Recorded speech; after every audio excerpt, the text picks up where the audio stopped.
Y claro, ese versículo no lo he citado todavía, tengo ahí, pero lo vamos a ver. Primero vamos a ver una parábola muy conocida. Está en Mateo 13, está en Marcos 4, vamos a ir a Marcos 4. Marcos capítulo 4 es la parábola del sembrador. Marcos capítulo 4, versículo 14 al versículo 20. Bien, desde el versículo 1 al 8, Cristo Jesús cuenta una historia que tiene relación con el reino. Habla de un sembrador que salió a sembrar. Mientras sembraba, versículo 8, parte de la semilla, dice, cayó junto al camino, vinieron las aves del cielo y ¿qué pasó? Se la comieron. Consulta, pregunta, ¿dio fruto? No.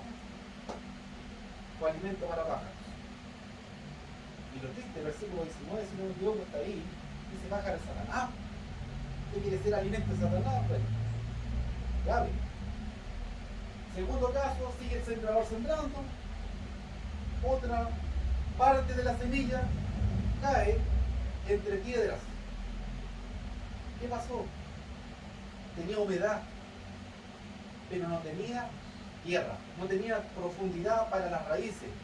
Y dice que brotó por la humedad, pero cuando salió el sol se secó.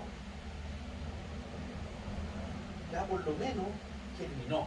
Dice, ya por lo menos esta semilla germinó, vamos por buen camino. Pero dio fruto, no. Siguió sembrando el sembrador, y en el tercer caso, otra parte de la semilla cae entre espinos. Y en esos espinos le llegó humedad y brotó, dice la palabra. Y también después de germinar empezó a crecer. Pero los espinos no la dejaron desarrollarse. Y como consecuencia, ¿dio fruto? No dio fruto. Pero hubo un cuarto caso en que cayó en buena tierra, dice. No vinieron pájaros, no había piedra, no había espino, cayó en buena tierra y dice que tuvo su humedad, le dio la luz del sol, etcétera. Había tierra para echar raíces y eso creció y dio fruto. Y hay una proporción que no tiene que ser literal, dice 60, 70, 100 por uno, por cada grano que cayó ahí, 100. Entonces, esa dio fruto, amén. Esa dio fruto. Y el Señor acá, el versículo 14 al 20, Él explica esto en lo espiritual. Entonces nos podemos quedar con la historia, oh, qué interesante, qué bonita, sí, pero es que aquí hay una enseñanza espiritual, una enseñanza eterna que viene de la mente y el corazón de Dios. ¿Y qué dice? Versículo 14, el sembrador es el que siembra la palabra. ¿La semilla falló? No. La semilla no falló. La misma semilla que cayó junto al camino, cayó en las piedras, cayó en los espinos y cayó en buena tierra, fue la misma semilla. La semilla no falló, la semilla fue la misma.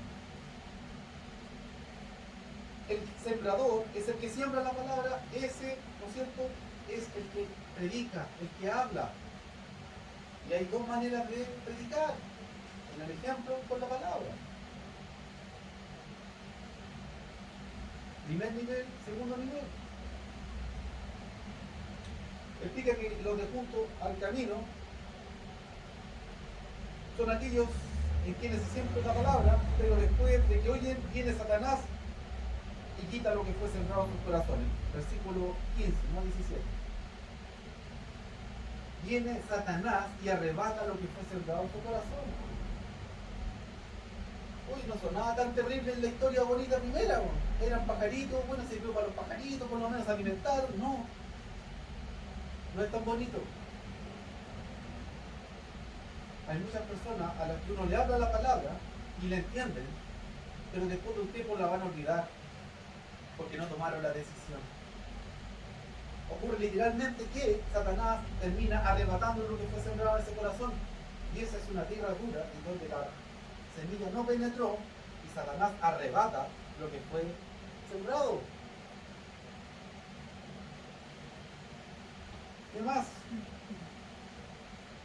Versículo 16. De igual manera los que fueron sembrados en pedregales, al momento dice la reciben con gozo, pero son de corta duración. O sea, nivel 1, impecable. ¿Ya? Hasta se bautiza.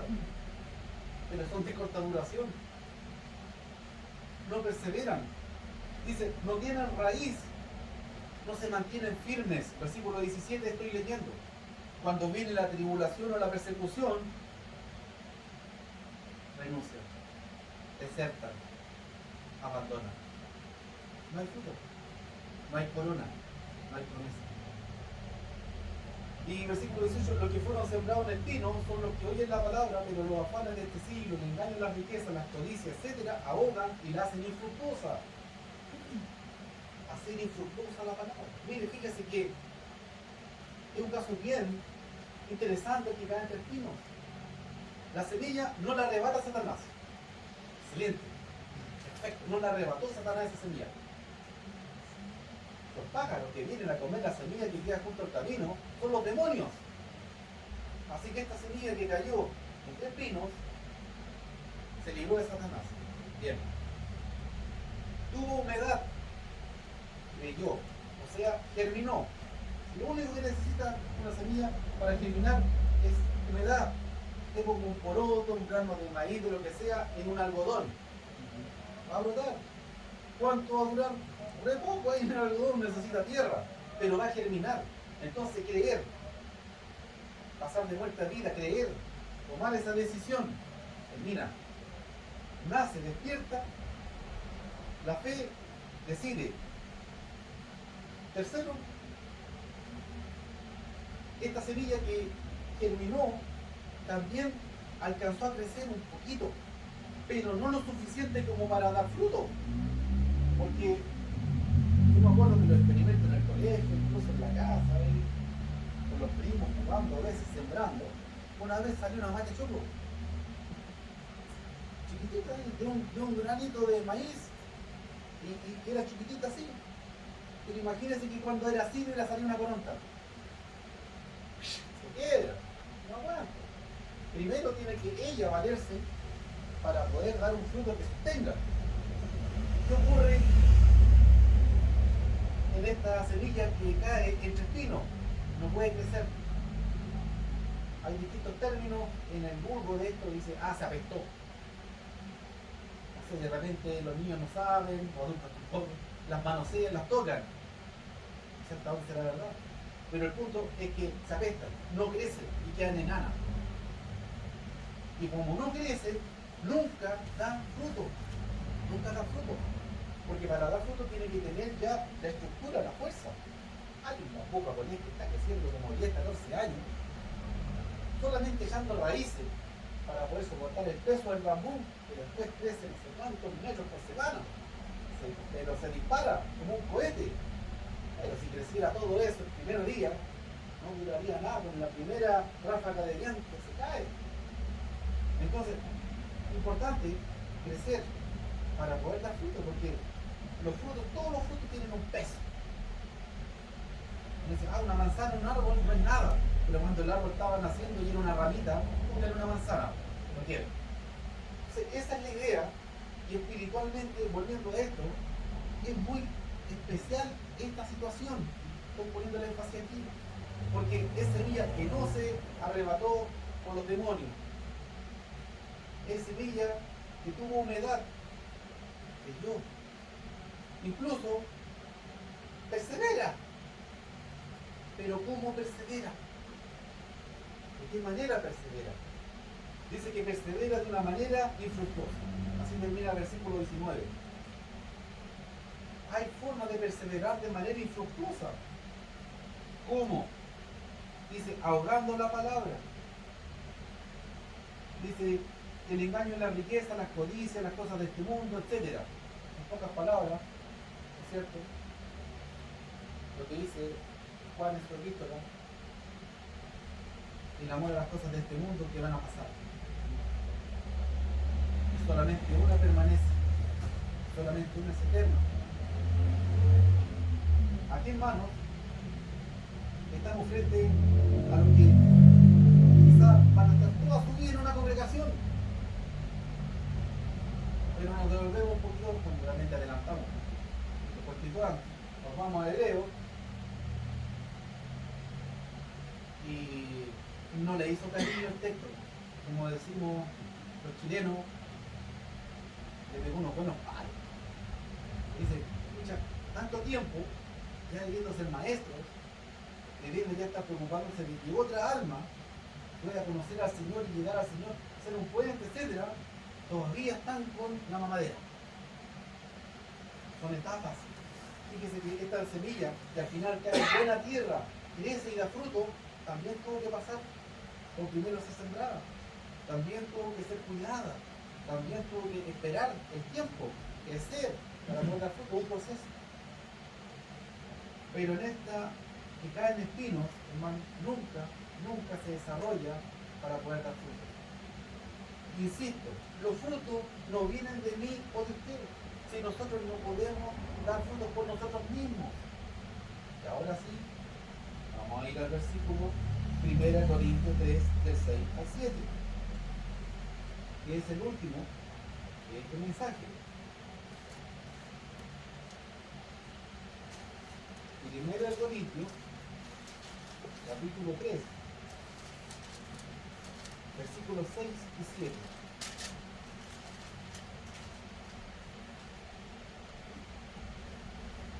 Había un problema de división en la iglesia.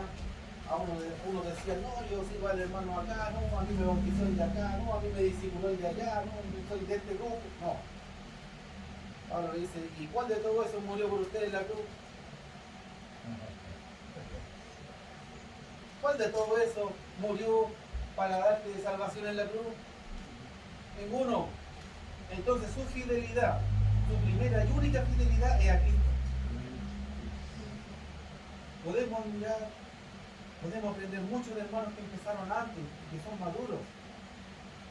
Pero como todos los seres humanos, pueden cometer errores. Y muchas personas a veces se han alejado del reino y han dejado de perseverar, han sido como esa semilla que no dio fruto, porque se decepcionaron de una persona, de un hombre. Oh, mire, yo creía tanto en él, era mi ejemplo, mi modelo. Bueno, tuvo problemas desde que germinó, porque el único modelo a seguir es Cristo. Amén. Los demás todos luchamos igualmente por ser como él. Por ser como él. Uno está más avanzado, otros están empezando, otros de camino, no sé. Es una lucha personal. Es una lucha, literalmente una lucha personal. Esta es una batalla, una guerra espiritual. Cada uno conoce su batalla, su guerra, su lucha interna. Nunca se decepcione por lo que hace un hombre, aunque una persona, una congregación, nunca. Porque el que murió en la cruz fue Cristo. Cuando usted se decepcione de Cristo, está en todo su derecho de renunciar y seguir su vida, como quiera. Pero eso no va a pasar. Es el problema. Entonces, si usted renuncia, va a ser usted que falla, no Cristo. Bueno. Y dice aquí Pablo, en ese contexto, yo planté, porque aquí estaban haciendo dos grupos grandes, aunque habían varios, ¿ya? Pero eran como personas que estaban empezando a seguir a Apolo y a él. Un varón, dice la Escritura, el libro de Hechos, poderoso en la Escritura, muy elocuente, experto en el Antiguo Testamento, que no conocía el Evangelio de Cristo, y recordamos aquí en Priscila, se los presentó y ellos hicieron discípulos. O sea, ellos primero creyeron, bien, primer nivel, perseveraron, ¿no es cierto? Hubo una perseverancia en Apolo para crecer, o si no, imagínense, parte de la iglesia está empezando a seguir a Apolo, o sea, como que creció mucho este hermano, pero fue por un mal enfoque. Era tan preparado, tan entregado a la obra, y ya los hermanos estaban queriendo ser como él, no como Cristo. Como también Pablo, muchas personas perdieron el enfoque y claro, a Cristo lo vemos por fe, pero al que veían para allá, para acá, venía de derecha, lo lapidan hablando y lo dejan de la piedra porque pensaban que estaba muerto. ¿Y qué dice Pablo? Mañana sigo. Entonces claro, hay personas que decían, no, yo quiero ser como Pablo. no han enfocado. Y Pablo dice, claro, imítenme a mí como yo imito a Cristo. Al final, Él es el único a imitar, a seguir. Y creció Apolo, de todas maneras creció, que también va a estar queriendo ser igual a un hermano que no crece, que está estático, que es invisible. Y Pablo se preocupa. ¿Por qué? Porque él va a pasar. Él va a desaparecer. Y usted va al final de la carta de 2 Timoteo y dice, mi tiempo ya está cerca. Ya estoy para ser sacrificado. De Apolo no sufrimos mucho más, pero también tiene que haber muerto en alguna oportunidad por persecución, hay que seguir. Pedro mismo dice, ya estoy en la última, pero quiero dejar un antecedente para que tengan siempre memoria de las cosas que yo les hablé. Y aquí dice, ¿quién pues es Pablo y qué es Apolo? Servidores. Servidores. Esta palabra servidores viene del mismo, de la misma raíz griega de esclavos. Es el siervo, ¿no? Que suena más bonito. Sí, pero es que en el griego no hace distinción. Siervo y esclavo lo mismo, un lobo. Fíjense, servidores por medio de los cuales habéis caído. La iglesia en Corinto fue iniciada, activada en gran manera por el trabajo de Pablo, pero también de Apolo. Él dice, él reconoce, Pablo y Apolo somos los servidores por medio de los cuales ustedes creyeron, pero somos servidores, no somos servidos. El único servido aquí tiene que ser Cristo. Servidores por medio de los cuales han querido, y eso según lo que a cada uno concedió el Señor. Y este versículo va a envolver todo lo dicho anteriormente y declara, yo planté. El que primero llegó ahí fue Pablo, a Corinto. Yo planté. Él puso la semilla ahí. Apolos regó. Dice que, usted va al libro de Hechos, y Apolo fue de mucha edificación para la iglesia, porque él iba donde los hermanos a prepararlos en las cosas del Señor. Él enseñaba de una manera muy elocuente, muy preparada. Pero el crecimiento lo ha dado Dios. El crecimiento lo ha dado Dios, hermano. Lo poco mucho que he crecido yo, usted o cualquiera, lo poco mucho que va a crecer cualquier persona que toma su decisión de creer en Cristo y que comienza a perseverar, viene de Dios. Si usted cree que parte de ese crecimiento depende de usted, está equivocado. Si alguien cree que usted ha crecido por usted mismo, esa persona está equivocada. Si usted cree que otra persona ha crecido porque él se ha esforzado, se ha sacrificado, se ha preocupado, está equivocado. Cada uno de nosotros somos uno de esos terrenos en los que va siendo sembrada la palabra. Y nosotros le damos las condiciones apropiadas, semi-apropiadas, casi lo mismo que no apropiadas, para que se desarrolle y crezca. La palabra nunca va a fallar. El sembrador dice que salió a sembrar. La persona que le predicó el evangelio a usted, esa no falló. Tampoco la palabra falló. La palabra que viene de Dios infalible, que está ahí, en su mente. Y otros tristemente la arrebató Satanás y ya ni se acuerdan que alguna vez le explicaron la palabra. Pero el crecimiento va a venir como una consecuencia directa y exclusiva de que uno, después de tomar la decisión, se compromete con esa decisión y persevera. Fíjese, versículo 6, el crecimiento lo ha dado Dios. Yo a veces, y la salió a veces, con pocas veces, he escuchado este versículo como más excusa. más como excusa que como motivación. Porque la forma correcta de esto es pensar, bueno, si yo después de tomar la decisión de ser discípulo persevero en ello, ¿quién me limita a mí para crecer? Si Dios es el que da el crecimiento, yo nomás me limito. Porque yo, si doy poco tiempo, por ejemplo, a las cosas de Dios que me van a ser útiles, ¿cuánto voy a crecer? Poco. Si no doy nada, no voy a crecer nada. Entonces, cuidado con alguna vez escuchar eso de, bueno, pero nosotros estamos donde Dios quiere porque el crecimiento lo da Dios, po. O sea, si somos 2 o 3 aquí, amén, po. Y si llevo 10 años y todavía estoy leyendo Mateo, amén, el crecimiento lo da Dios. No es así. Esto significa, hermano, que nosotros tenemos que ser la buena tierra.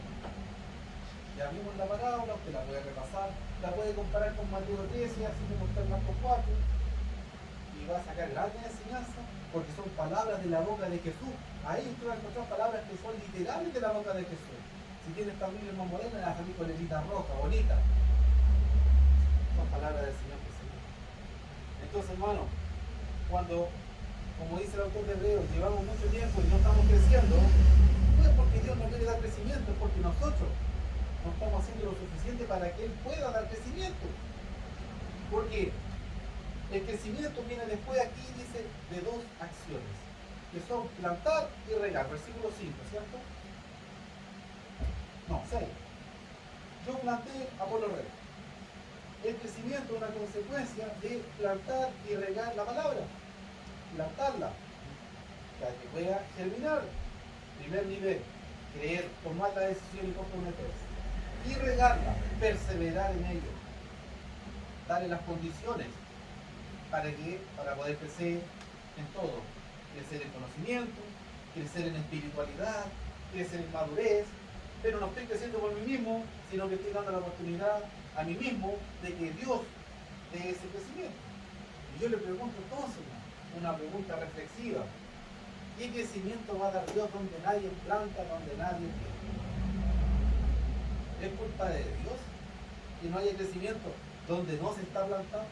¿Es culpa de Dios o no se está cumpliendo la promesa divina de que no hay crecimiento donde no se está regando? ¿Quién está fallando? ¿La palabra? ¿El sembrador? Nosotros. Tenemos todos ese otro sermón, 1 Corintios capítulo 13. El espíritu nos capacita. O sea, no le podemos echar la culpa al profesor, porque es el Espíritu Santo el que está trabajando en la persona. En el colegio y en la universidad podemos echar la culpa a los profesores, en la iglesia, porque es el Espíritu Santo quien nos falla. Entonces, tenemos que procurar el crecimiento. ¿Por qué? Ese versículo ni lo voy a ir a leer en Mateo. Primero lo dijo Juan el Bautista, después lo repitió el Señor Jesús y usted lo sabe bien. ¿Qué pasa con el árbol que no da frutos? Cortado es y echado al fuego. En una parábola por allá Jesús decía, ya llevo como 3 años esperando que este árbol dé fruto. Y manda a uno de los empleados a decir, oye, córtalo, me está ocupando el espacio, mejor pongo otra cosa ahí, otro árbol, está inutilizando la tierra. No, déjalo, lo voy a abonar, lo voy a cuidar, quizás le faltó agüita. Y si este otro año no da fruto, haga lo que quiera con él. No sabemos si el arbolito dio fruto, pero si no dio fruto, lo cortamos. Y sabemos que si no estamos dando fruto, no está fallando ni el sembrador, ni la semilla, ni Dios. Lo único que podemos estar fallando somos nosotros. No está fallando ni la iglesia, ni el predicador, no, está fallando yo. Porque el crecimiento depende de Dios. Pero yo tengo que darle a Dios las condiciones apropiadas para que Él pueda trabajar en mí. Porque así como la misma carta de Él enseña que no pone más carga sobre nosotros que la que podamos llevar, esto es en todo ámbito. A veces se piensa solamente en las pruebas que pueden pasar, en las dificultades, en las tribulaciones, pero no en todo. Imagínense a alguien que está empezando a estudiar la palabra, entiende algo, recién bautizado, y le llama así, ya hermano, tú eres cristiano, le compramos los pasajes, se va a África a predicar el Evangelio. Oiga, pero si yo no sé ni dirigir la cena, pues. Claro. Entonces nosotros tampoco tenemos que poner carga sobre la iglesia, sobre el cuerpo de Cristo, que no pueden llevar. Y eso es un desafío para trabajar con los hermanos y dejar que trabajen con nosotros para que cada uno y el cuerpo entero, bien coordinado, como dice la palabra, crezca. Porque el cuerpo crece para Dios. Los frutos son para Dios. Y cuando lleguemos un día delante de la presencia de Dios, todos sabemos bien eso. No vamos a llegar ni con la chequera, ni con las acciones, ni con el título. Vamos a llegar con los frutos que dimos o no siendo cristianos. ¿Cuántas veces se siembra la palabra? O simplemente usted piensa en una semilla, ¿cuántas veces se siembra? Una. Pero ¿cuántas veces se pierde?